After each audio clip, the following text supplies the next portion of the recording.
El Señor dijo a Moisés y a Aarón: tomen de un horno puñados de ceniza, y que la arroje Moisés al cielo en presencia del faraón.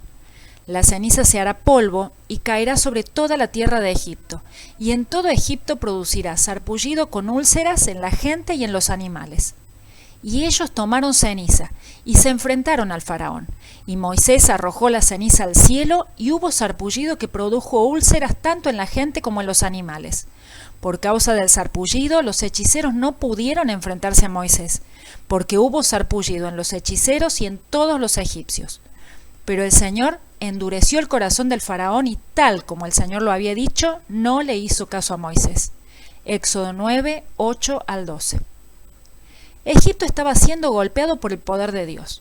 Sin embargo, aunque había visto a todo su pueblo navegando en las rojas y sangrientas aguas del río, esquivando ranas, siendo invadidos por piojos y tratando de sacarse de encima enjambres insoportables de insectos, el faraón se empeñaba en rebelarse contra el Señor. Ni siquiera la plaga sobre el ganado y sus terribles consecuencias sobre la economía egipcia lo hicieron cambiar de postura. Por ello, Dios decidió enviar un nuevo azote sobre el rey egipcio y sobre su pueblo. Como la tercera plaga en este segundo grupo de 3, esta vino sin previo aviso. Esta vez, Dios decidió no dar misericordiosamente al faraón una oportunidad previa para arrepentirse. Entonces, sin darles tiempo para recuperarse de la devastadora pérdida de su ganado, Dios envió la sexta plaga sobre los egipcios. Piénsalo.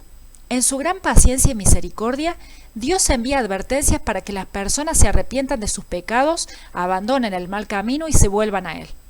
No obstante, si los juicios menores no logran el objetivo, Dios puede decidir enviar uno mayor. En esta oportunidad, Moisés y Aarón debían tomar puñados de ceniza de un horno y lanzarla al cielo en presencia del faraón. Quizás hollín sería la palabra que mejor describe este polvo volátil, negro y fino. A veces, Dios muestra a los hombres su pecado mediante el castigo. En este caso, los egipcios habían oprimido a Israel en los hornos de ladrillo, y ahora las cenizas de esos hornos se transformaron en un suplicio para ellos. Salvo por los piojos y los molestos insectos, las personas no habían sido atacadas directamente por ninguna plaga, hasta ahora. Por primera vez, Dios enviaría un azote que afectaría y pondría en peligro la salud de los seres humanos. Esto sería un oscuro presagio de la 10ª y más terrible de todas las plagas que sufrirían los egipcios. Cuando Moisés hizo lo que el Señor le había mandado, el polvo de los hornos cayó sobre todo Egipto, produciendo sarpullido con úlceras tanto sobre la gente como sobre los animales. La idea de la palabra hebrea que se traduce aquí como sarpullido es quemar, y hace pensar en una hinchazón y dolorosa inflamación de la piel.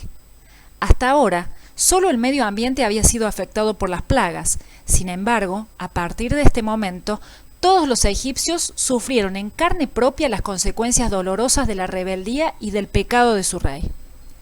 Probablemente esta plaga estuvo dirigida al dios Imhotep. Los egipcios creían que Imhotep era el dios de la medicina.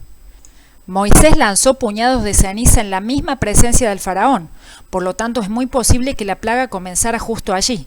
Sin embargo, el rey no fue el único afectado, ya que con él se encontraban sus consejeros, quienes también resultaron perjudicados por este azote. Es interesante señalar que los sacerdotes que servían en los templos egipcios tenían que permanecer en un estado total de pureza. No podían estar contaminados por defectos ni por enfermedades. No obstante, esta plaga repentina que venía sobre ellos los inhabilitaba para ejercer su servicio a las deidades egipcias. De ese modo, esta situación provocó una nueva interrupción del culto falso en todo el país. Aún en la actualidad es posible contemplar lo poco que queda de las ruinas de la gran ciudad de Memphis. A los costados de sus vías públicas pueden verse los restos de centenares de templos en los que los sacerdotes practicaban sus ritos sagrados. Leyendo acerca de esta plaga, es fácil considerar el impacto que la misma tuvo sobre los servicios religiosos que allí tenían lugar. Podemos incluso imaginar el desconcierto de los egipcios al ver justo a la entrada de los templos, incluso en el de Imhotep, el supuesto guardián de la salud, la leyenda cerrado por enfermedad. Como hemos dicho, No solo el faraón, sino también los hechiceros de la corte, aquellos que se creía que eran los más cercanos a los dioses egipcios, fueron golpeados por esta plaga. Aunque el poder diabólico de estos magos ya había sido estorbado por Dios luego de la tercera señal y ya no habían podido repetir las últimas plagas, ellos continuaron oponiéndose a la orden que el Señor había dado, y al hacerlo habían alentado la rebeldía e incredulidad del faraón. Sin embargo, ahora ya no pudieron hacer más frente a Moisés. No obstante, ni siquiera sufriendo en su propio cuerpo la tortura de esta plaga, el faraón cedió, sino que persistió en su actitud de ignorar las palabras de Moisés y Aarón, impidiendo que los israelitas abandonasen Egipto. Aún sufriendo los efectos dolorosos de esta enfermedad, su corazón continuó endurecido, y como decidió persistir en la rebeldía, el relato bíblico dice que el Señor endureció el corazón del faraón. Éxodo 9:12. Por lo menos en 2 oportunidades, Dios ya había anunciado que Él endurecería el corazón del faraón. Por lo tanto, esto solo era el cumplimiento de su palabra.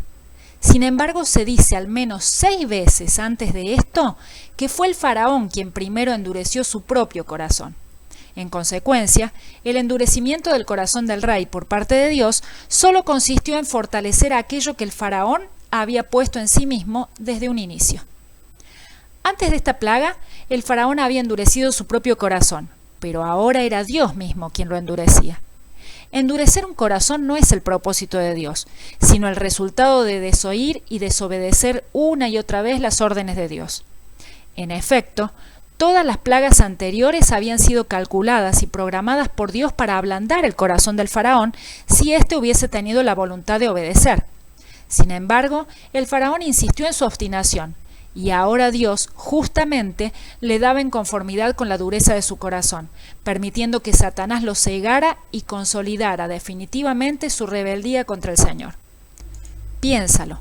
Dios solo endurece a aquellos que primero se endurecen a sí mismos, ya que si los hombres cierran sus ojos a la luz, entonces es justo que Dios haga que sus ojos permanezcan cerrados, lo cual, sin lugar a dudas, fuera del infierno, es el juicio más doloroso bajo el cual puede estar una persona.